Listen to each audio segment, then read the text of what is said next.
محترم ہے مگر سرور انبیاء تیری کیا بات ہے، یوں تو سارے نبی محترم ہے مگر سرور انبیاء تیری کیا بات ہے۔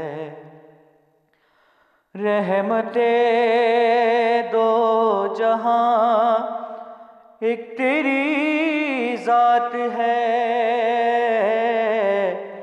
اے حبیب خدا تیری کیا بات ہے، یوں تو سارے نبی محترم ہے مگر سرور انبیاء تیری کیا بات ہے۔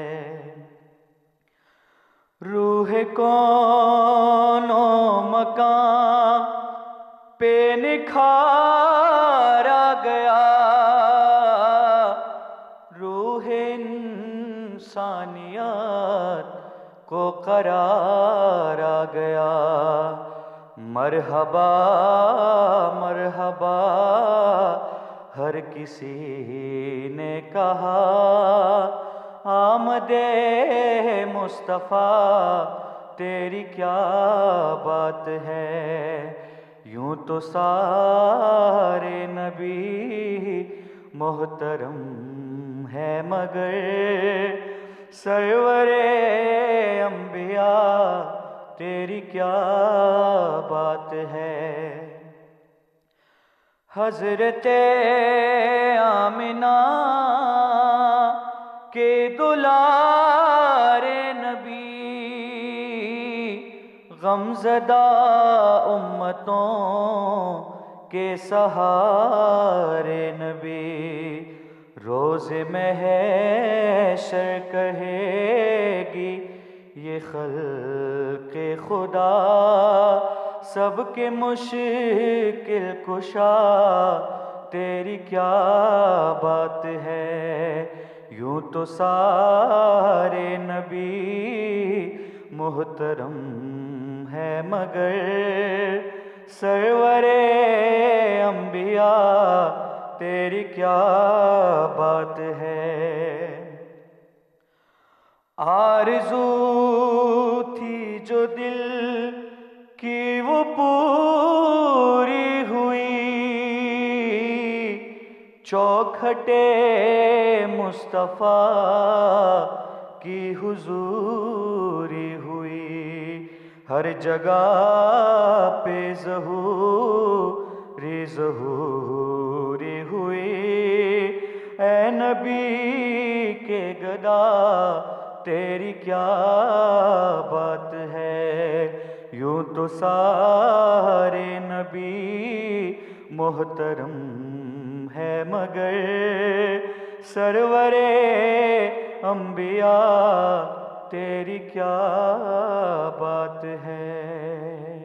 سبحان اللہ، جزاک اللہ، بہت ہی خوبصورت کلام پیش کیا محمد علی بنگش نے۔ اور ناظرین اب گفتگو کی جانب بڑھیں گے، اور ہم نے کہا تھا کہ اب ہم علامہ صاحب سے جانیں گے کہ جس طرح سے علامہ صاحب نے ابھی بتایا کہ علماء کرام کا کیا کردار ہے، سوسائٹی کا کیا کردار ہے، اسی طرح سے والدین کا کردار، ٹیچرز کا کردار، ہمارے اس معاشرے کے بزرگوں کا کیا کردار ہے، وہ اتحاد کے کانسیپٹ کو اپنے گھروں میں کس طرح سے اجاگر کر سکتے ہیں اور اس کی اہمیت کو کس طرح سے جو ہے وہ پروموٹ کر سکتے ہیں، آپ فرما دیجیے۔ جی ہما، بہت ہی عمدہ سوال آپ نے کیا، بہت شکریہ۔ اللہ رب العزت اپنی لرائب طیبۃ کتاب میں ارشاد فرما رہا ہے، یا ایھا الذین آمنوا اتقوا اللہ حق تقاتہ ولا تموتن الا وانتم مسلمون۔ اس میں دیکھیں واضح طور پر اعلان ہو رہا ہے کہ مومنوں اللہ سے ڈرو اور تقوی اختیار کرو۔ آیا کتنا تقوی اختیار کرو؟ اللہ ارشاد فرمائے حق تقاتہ ولا تموتن الا وانتم مسلمون، جب تک آپ کی زندگی ہے مرتے دم تک، موت کے وقت تک تقوی اختیار کرو۔ آج امت بٹ چکی ہے فرقوں میں، اور اسی طرح آج اتحاد کی بہت سخت ضرورت ہے۔ یقیناً اگر اس وقت یہود و نصارہ کی یہ چال ہے، اسرائیل کو آلریڈی تسلیم کیا جا رہا ہے جی۔ جو کہ مسلمانوں کی خون کے پیاسے ہیں. اور اسی طرح میں یہ بات یہاں پہ ضروری کرنا چاہوں گا کہ اس وقت امت مسلمہ کو خصوصاً آنکھیں بند نہیں کرنی چاہیے، اپنا دفاع کرنا چاہیے، سوچنا چاہیے کون ہمارے خیر خواہ ہیں اور کون ہمارا برا چلاتے ہیں. اور اسی طرح وہ اپنے ذاتی مفادات کے لیے شیعہ سنی کو لڑاتے ہیں. اس میں ان کی یہی چال ہوتی ہے کہ اگر یہ آپس میں لڑ جائیں انہیں کسی دشمن کی ضرورت نہیں ہے. آج ہمارے حکمرانوں کو جو مدینہ کی ریاست کی بات کرتے ہیں، آج انہیں دیکھنا چاہیے کہ اس وقت مقبوضہ کشمیر کے اندر ماؤں پہ، بہنوں پہ، بچوں پہ کتنا شدید تشدد کیا جا رہا ہے، ان کی بینائی چھینی جا رہی ہے. کیا وہ ہمارے مسلمان بھائی نہیں ہیں؟ کیا ہم اس بات تک محدود ہو چکے ہیں کہ ہم شدید الفاظ میں مذمت کرتے ہیں، وہ کنڈیم کرتے ہیں؟ ایسا نہیں ہونا چاہیے. ہمیں پریکٹیکلی امپلیمنٹ کر کے ہمیں بتانا چاہیے کہ ہم واقعی کشمیریوں کے ساتھ کھڑے ہیں اور کشمیر کی آزادی تک ہم چین سے نہیں بیٹھ سکتے کیونکہ وہاں پیلٹ گن سے ان کی بینائی چھینی جا رہی ہے اور ہم کہیں مذمت کرتے ہیں. ہمارے کشمیر میں اس وقت مسلمان انسانیت جو ہے وہ سسکیاں لے رہی ہے اور مودی جو ہٹلر کی سوچ لے کے آیا ہے وہ تو مسلمانوں کی خون کا پیاسا ہے. اس نے گجرات کے اندر کیا کیا؟ آج امت مسلمہ جو کہ 57 کنٹریز ہیں، یہ تقریباً 1.5 ارب کی آبادی بنتی ہے امت مسلمہ کی. تو آج جو اس وقت اقوام متحدہ کے اندر جو انصاف کے علمدار بنے بیٹھے ہیں انہیں نہیں نظر آ رہا ہے اس وقت کشمیر کے اندر کیا ہو رہا ہے. اسی طرح اگر یورپ کے اندر سارے یورپین کنٹری آپس میں مل کے یورو بنا سکتے ہیں، کیا امت مسلمہ اپنی کرنسی نہیں بنا سکتی؟ اسی طرح وہ اپنی تنظیمات بنا رہے ہیں، سب کچھ بنا رہے ہیں.